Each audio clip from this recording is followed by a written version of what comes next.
메멘토 모리라고 하는 말이 있습니다. 라틴어로 죽음을 기억하라, 죽음을 생각하라 그런 뜻인데요. 원래 이 말은 로마 공화정 시절 개선식에서 유래되었다고 합니다. 전쟁에서 승리한 장군에게 허락되는 개선식 전통이 있었는데 얼굴을 붉게 칠하고 4마리의 백마가 이끄는 그 전차를 타고 시내를 가로지르는 퍼레이드를 하는 것입니다.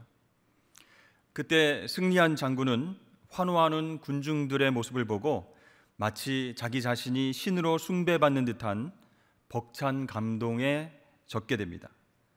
그런데 이 개선식의 마차에는요, 노예 한 명이 장군 옆에 같이 탑승합니다. 이 노예는 개선식 동안 끊임없이 장군 옆에서 메멘토 모리, 메멘토 모리, 죽음을 잊지 말라, 죽음을 잊지 말라 이렇게 외칩니다. 왜 그렇게 하는 것일까요?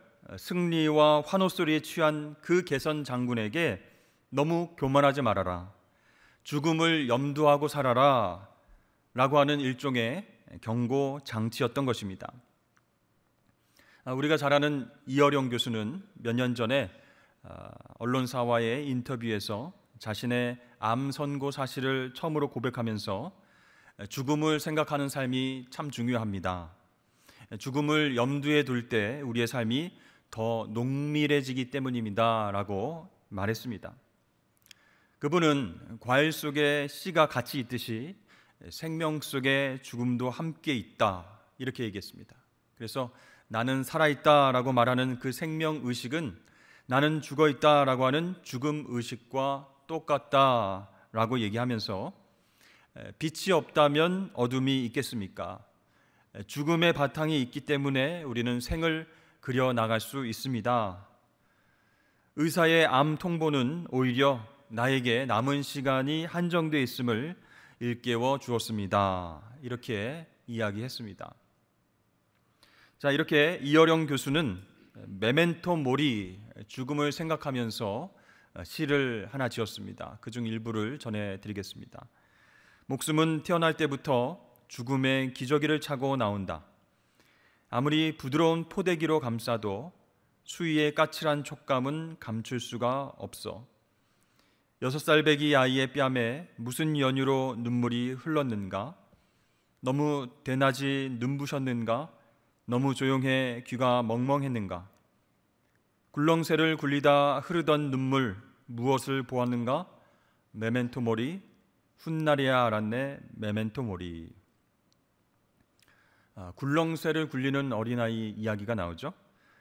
88 올림픽 때에 우리는 한 아이가 굴렁쇠를 굴리면서 등장했던 것을 기억합니다.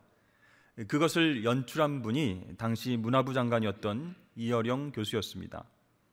근데 실제로 그분이 6살 때에 굴렁쇠를 굴리면서 놀다가 갑자기 죽음에 대해서 생각하고 울음을 터뜨렸다고 합니다. 부모님도 다 돌아가시고 나도 죽지 않을까 하는 생각에 눈물이 계속 흘렀다고 합니다. 이제 암 선고를 받고 생각해 보니까 그 생명과 죽음이 너무나 가까이 있었음을 깨닫게 되었고, 메멘토 모리, 죽음을 기억하, 이렇게 우리에게 메시지를 전해주고 있습니다. 저도 장례 예배에 가면요, 예배를 인도하면서 고인을 잃고 슬픔에 찬 유가족들을 말씀으로 위로하는 일과 더불어서 남아있는 유가족들의 삶이 어떻게 하면 의미 있을까, 거기에 대해서 설교를 하게 됩니다. 생명의 주인 되시는 분은 하나님이시니 언제 우리가 부름받아서 천국에 갈지 모릅니다. 그렇다면 이 생명과 죽음, 또 죽음 이후의 삶을 염두에 두고 현재를 살아가는 삶이야말로 정말로 지혜로운 삶이 됩니다. 이렇게 강조를 합니다. 베드로 사도도 그의 편지에서 지금 하나님께서 종말의 때에 성도들의 고난과 아픔을 신원해 주실 것이다 라고 위로를 전하고 있습니다. 예수 그리스도께서 우리 죄의 문제를 십자가에서 해결해 주심으로 전쟁의 승패는 이미 결정된 줄로 믿습니다. D-Day는 지나갔고요, 전쟁의 종결을 알리는 V-Day가 남아있는 것처럼 성도들에게 주님이 승리하신 십자가 부활 사건은 이미 일어난 일이고 이제 주님의 재림만 남았습니다. 그래서 우리 성도들은 주님 다시 오실 때까지 남은 영적 전쟁을 잘 감당해야 된다라고 권면하고 있습니다. 그런데요, 이러한 권면의 말씀을 들을 때마다 우리 마음 가운데는 의문이 생기게 됩니다. 왜 십자가와 부활로 승리하신 그 주님을 믿는 주의 백성들, 이 땅에서 고난을 당하며 살아야 하는 것일까요? 주님께서 죽음과 어둠의 권세를 이기시고 승리하셨다면 그분을 믿는 그분의 자녀들도 고난이 아닌, 그렇죠? 기쁨과 즐거움과 승리 속에서 살아야 되지 않겠습니까? 그런데 잘 보면 예수 잘 믿고 신앙생활 잘하는 사람들에게 오히려 고난과 환난과 핍박이 찾아옵니다. 더 답답한 것은 왜 그 고난이 나에게 찾아왔는지 그 고난의 의미에 대해서 알지 못할 때 더 답답하게 된다는 것이죠. 여러분은 어떻게 생각하십니까? 왜 하나님의 자녀들에게 고난과 환난이 찾아오게 되는 것일까요? 여러 가지 이유가 있을 수 있습니다. 그러나 하나님의 은혜로 또 믿음으로 구원받은 하나님의 자녀들이 삶을 살아갈 때 하나님 뜻대로 순종하고 살아가고 열매를 풍성히 맺고 복음 전도하며 사는 것을 싫어하는 세력이 있기 때문이죠. 바로 마귀 사탄입니다.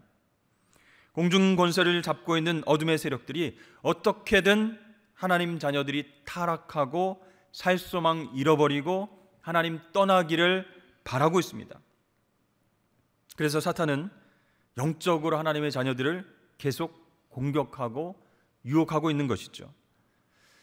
이것은 육체적인 병마와 고통보다 더욱 근본적인 공격으로서 최종적으로 하나님 원망하게 하고 또 하나님을 떠나게 하는 목적이 있습니다.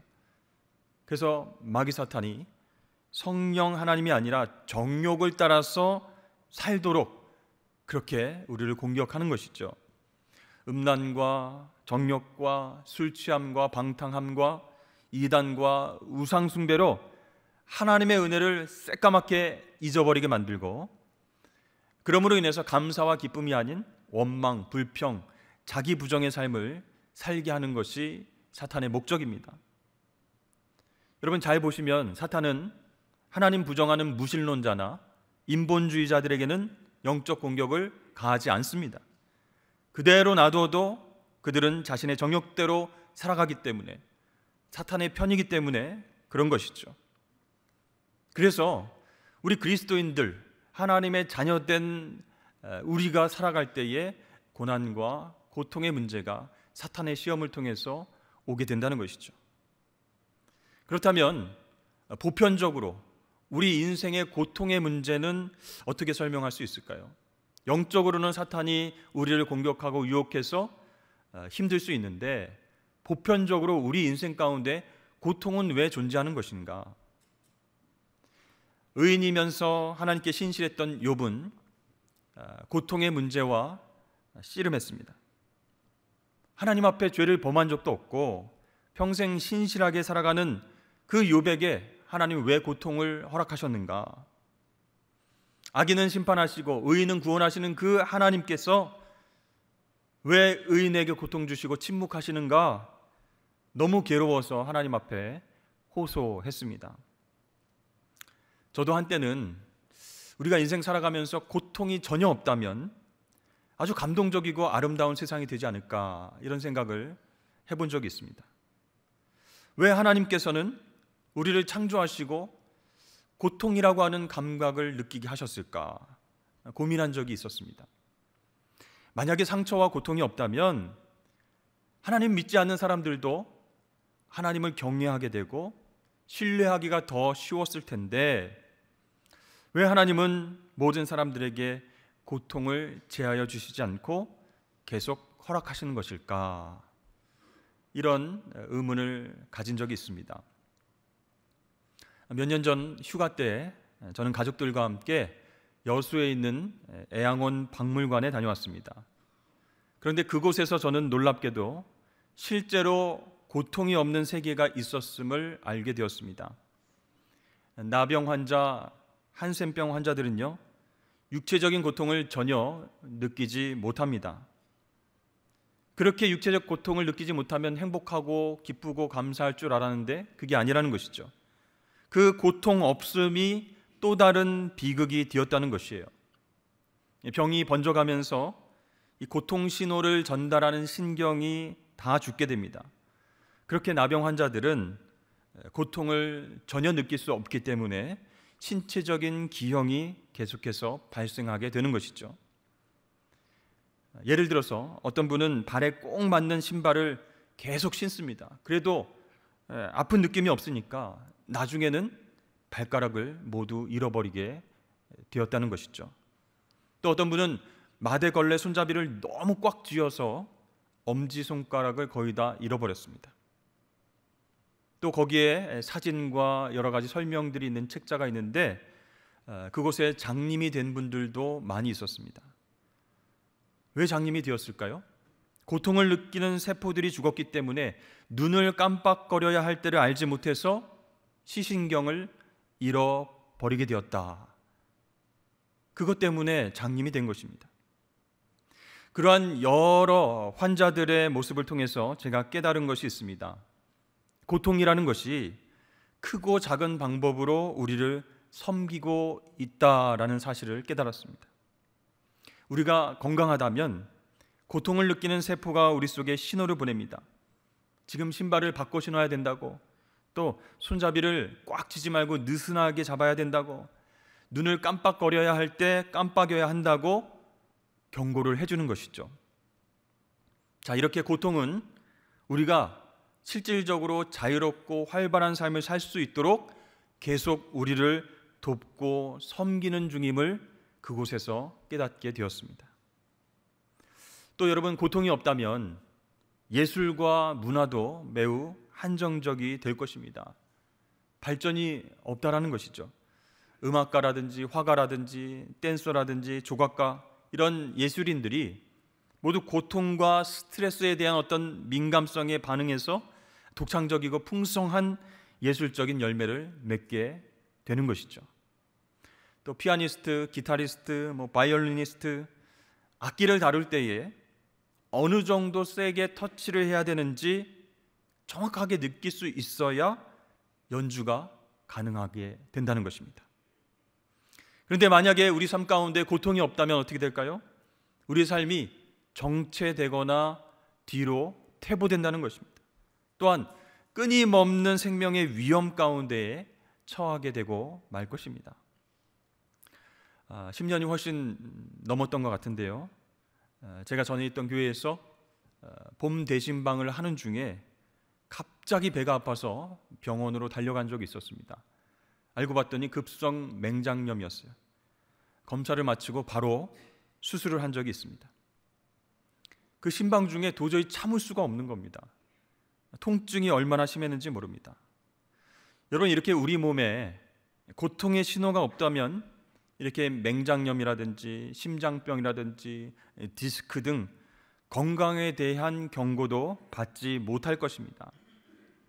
그러므로 여러분, 하나님께서 우리를 창조하실 때 고통을 주신 것, 그것은 실수하신 일인가요? 아니라는 것이에요. 오히려 건강의 이상 징후를 알아차리도록 고통의 세포들을 사용하게 하셨다는 것입니다. 그렇습니다. 이 고통은요, 하나님께서 단순히 우리의 삶을 비참하고 힘들게 만들기 위해서 고안하신 새로운 장치가 아닙니다. 이 고통이라고 하는 것은 이 땅에서 정상적인 삶, 건강한 삶을 유지하기 위해서 하나님께서 허락하신 필수적인 요소다라고 우리는 받아들일 수 있어야 한다는 것입니다. 마찬가지로 영적으로도 하나님의 자녀로서 피할 수 없는 고통과 핍박과 영적인 어려움이 있을 수 있어요.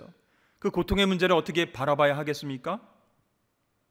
계속해서 우리는 하나님을 잘 믿고 있고 신앙생활 잘한다고 생각해도 고통과 고난이 파도처럼 밀려옵니다. 특별히 영적으로 거룩한 삶을 살려고 할 때, 또 구별된 삶을 살려고 할 때 더 큰 파도가 우리를 덮치려고 다가온다는 것이죠. 그때 여러분, 우리는 이렇게 생각해야 됩니다. 이미 우리는 예수 그리스도와 함께 승리했습니다. 구원받은 하나님의 자녀입니다. 고난과 고통이 잠시 우리를 힘들게 해도 우리는 하나님의 도우심으로 그것을 통과함으로써 내가 살아있다라는 것을 느끼게 될 줄로 믿습니다. 그래서 하나님의 뜻을 분별하는 거예요. 그 고통을 지나면서 내가 어떠한 존재인지, 누구의 다스림을 받고 사는 사람인지, 어떤 세력의 방해와 유혹이 있는지 깨닫게 되는 영적인 유익이 있는 것입니다. 너희는 말세에 나타내기로 예비하신 구원을 얻기 위하여 믿음으로 말미암아 하나님의 능력으로 보호하심을 받았느니라.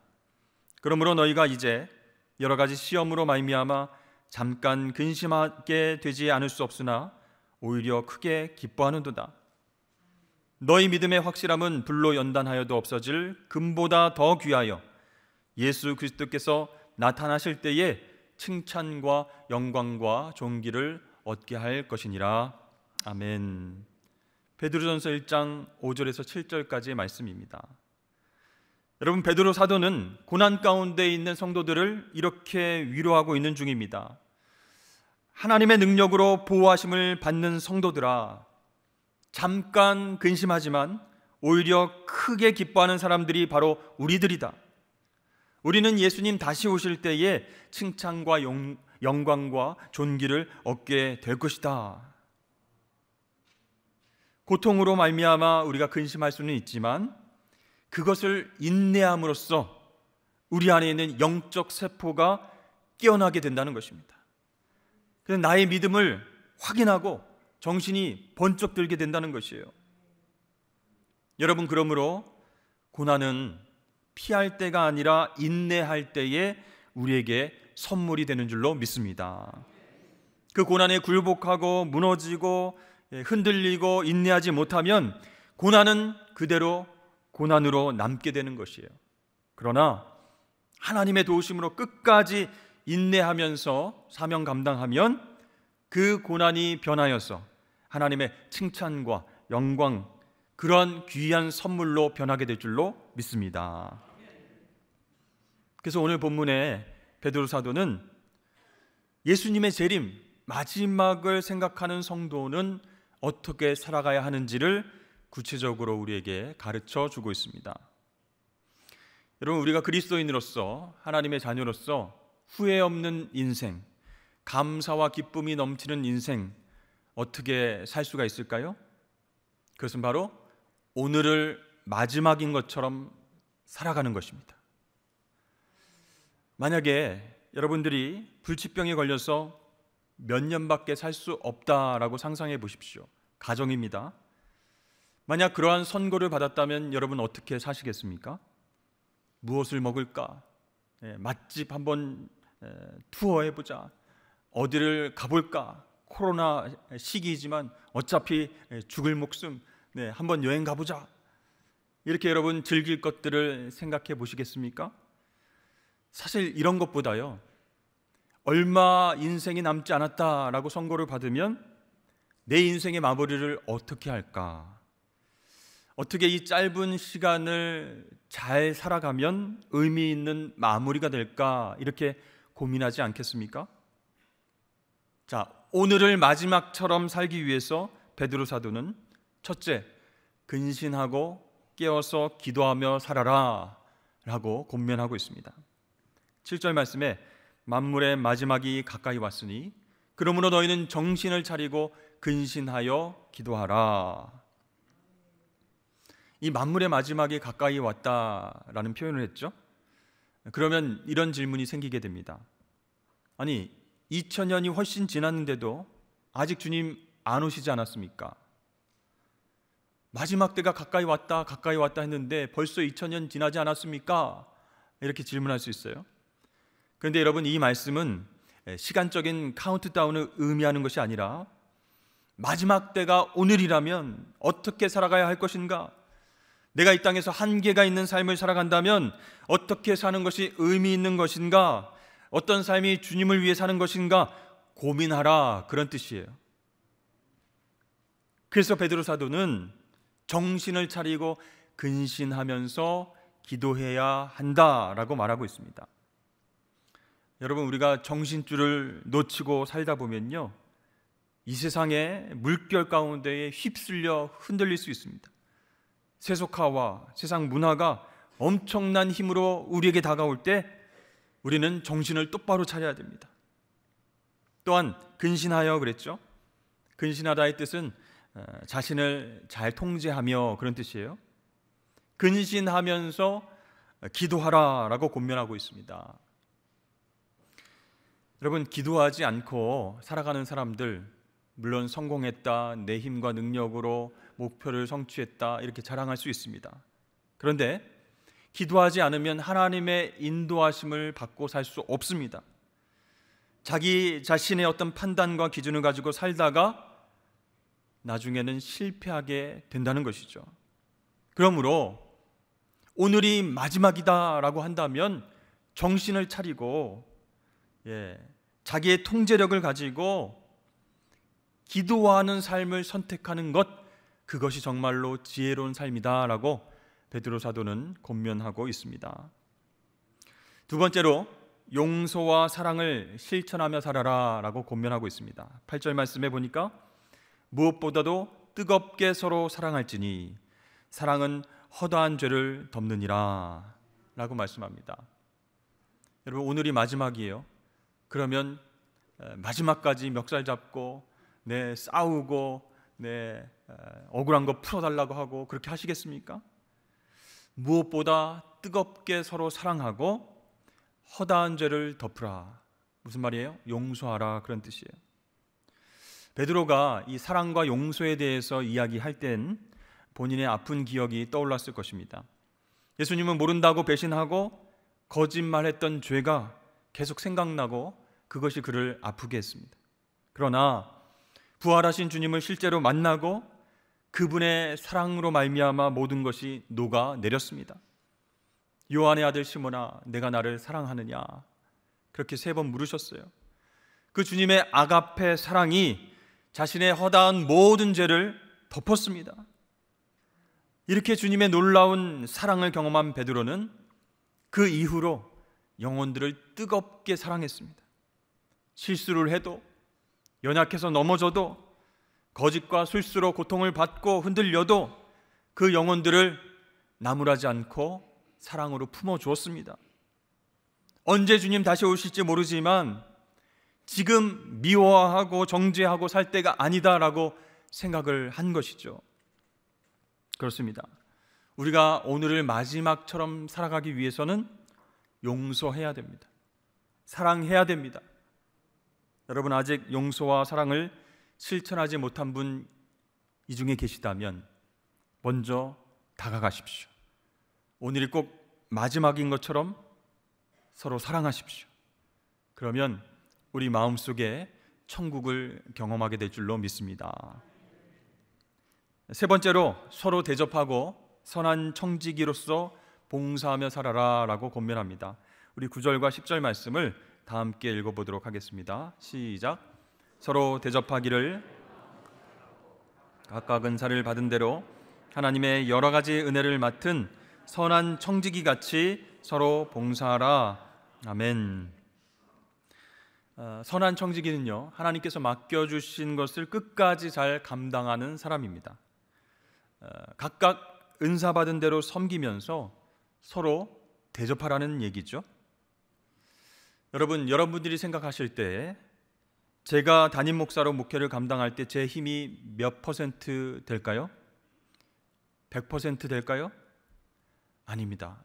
성령 하나님께서 95% 이상 도와주셔야 됩니다. 그리고 우리 성도님들이 각자의 은사대로 협력하여서 선을 이루어야 하나님께서 기뻐하시는 아름다운 공동체, 하나님 기뻐하시는 신앙생활을 하게 될 줄로 믿습니다.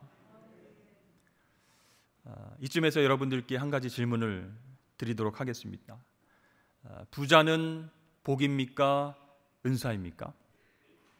여러분 어떻게 생각하십니까? 하나님께서 복 주셨으니까 부자 됐지, 이렇게 생각하면 부자는 복이다 이렇게 생각할 수 있죠.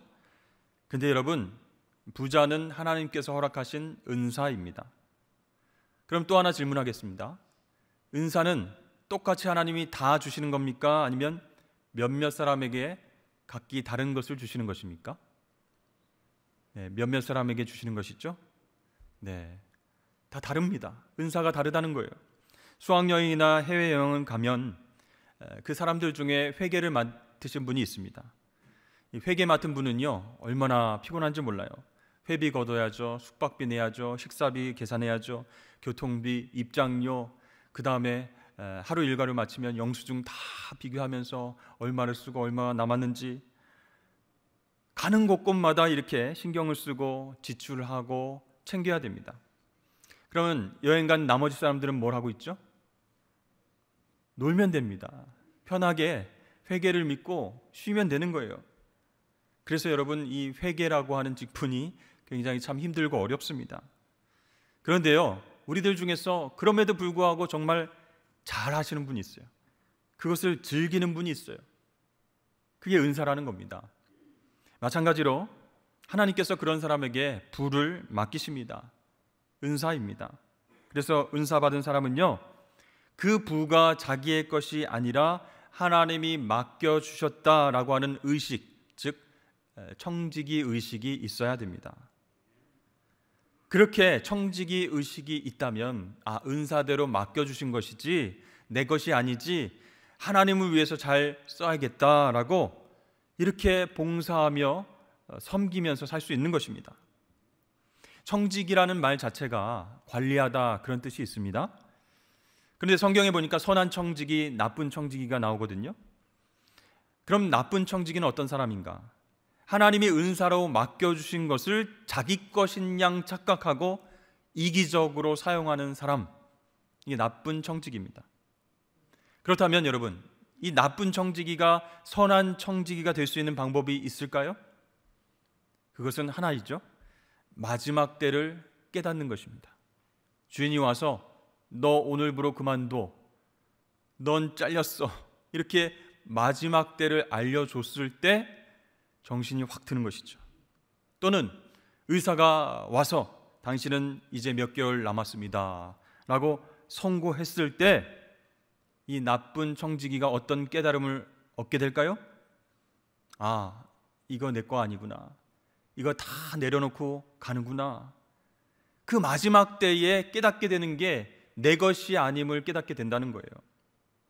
여러분, 베드로가 강조한 것이 바로 이것입니다. 우리 그리스도인들이 평소에 마지막을 생각한다면, 주님의 재림을 생각한다면, 메멘토 모리를 의식한다면 모든 것이 내 것이 아님을 깨닫게 되는 거예요. 이것도 하나님 맡겨주신 은사구나라고 생각하고 내려놓게 됩니다. 욕심과 교만을 내려놓고 서로 섬기고 대접하고 하나님 영광을 위해서 사명을 감당하게 된다는 것이죠. 자, 그렇게 마지막 때를 생각하며 살아가는 사람은 근신하고 깨어서 기도하게 됩니다. 용서하고 사랑하게 됩니다. 은사대로 서로 대접하고 섬길 수 있게 되는 것입니다. 사랑하는 성도 여러분, 언제가 우리의 삶의 마지막일지 아무도 모릅니다. 오늘일지 내일일지 몇 년 후일지 모릅니다. 또 주님께서 언제 재림하실지도 우리는 알 수 없습니다. 그래서 오늘이 마지막인 것처럼 종말론적인 신앙을 가지고 살아간다면 우리에게 허락된 고난도, 우리에게 선물로 주신 은사도 나를 위해서가 아니라 주님을 위해서 쓰게 될 줄로 믿습니다. 그래서 베드로 사도는 오늘 하루는 마지막인 것처럼 살아갈 때 우리에게 허락하신 은혜를 떠올리게 되고 가치 있는 삶을 살게 될 것이다 라고 강조하고 있는 것입니다. 오늘 읽은 본문 말씀 11절 마지막 부분에서 결론적으로 베드로 사도는 하나님의 영광을 위해서 살자라고 권면합니다. 만일 누가 말하려면 하나님의 말씀을 하는 것 같이 하고 누가 봉사하려면 하나님이 공급하시는 힘으로 하는 것 같이 하라. 이는 범사에 예수 그리스도로 말미암아 하나님이 영광을 받으시게 하려 함이니 그에게 영광과 권능이 세세에 무궁하도록 있느니라. 아멘. 말할 때 하나님 말씀을 전하는 것처럼 말하고, 봉사할 때 내 힘으로 하는 것 같이 하지 말고 하나님 공급하신 힘으로 하고, 그로 말미암아 하나님께 결국 영광을 올려드리자라는 것이죠. 특별히 피택 항존직으로 선출되신 분들이 계십니다. 오늘 말씀에 나오는 봉사가, 이 봉사라고 하는 단어가 집사라고 하는 단어와 밀접한 관계가 있습니다. 그럼 여러분, 이 말씀을 생각하면서 적용한다면 항존직이 되어서 교회와 성도를 섬기고 봉사할 때 어떻게 하라고요? 내 힘과 능력으로 하지 않고 하나님이 공급하신 힘으로 하라. 사람들에게 보이기 위해서 말하고 봉사하지 말고 하나님께서 공급해 주시는 힘대로, 은사대로 하라 라고 권면하고 있는 것입니다. 이 말씀은 항존직뿐만 아니라 모든 성도들에게도 똑같이 적용되는 말씀입니다. 그러므로 사랑하는 성도 여러분, 주님께서 언제 다시 오실지 모릅니다. 오히려 그 날을 안다면 더 혼란과 무질서와 부정직이 생길 수 있습니다. 그러므로 우리는 어떻게 해야 될까요? 열처녀 비유에 나오는 지혜로운 여인들처럼 깨어서 근신하며 기도하며 준비하며 살아가야 합니다. 용서하고 사랑해야 됩니다. 선한 청지기로서 은사를 잘 활용하고 서로 대접하고 봉사해야 합니다. 여러분, 그것이 바로 하나님께 영광을 올려드리는 아름다운 삶이 될 줄로 믿습니다. 여러분, 오늘 말씀 기억하시면서 그렇게 오늘을 마지막처럼 살아가시는 저와 여러분 되시길 주의 이름으로 축복합니다. 기도하겠습니다.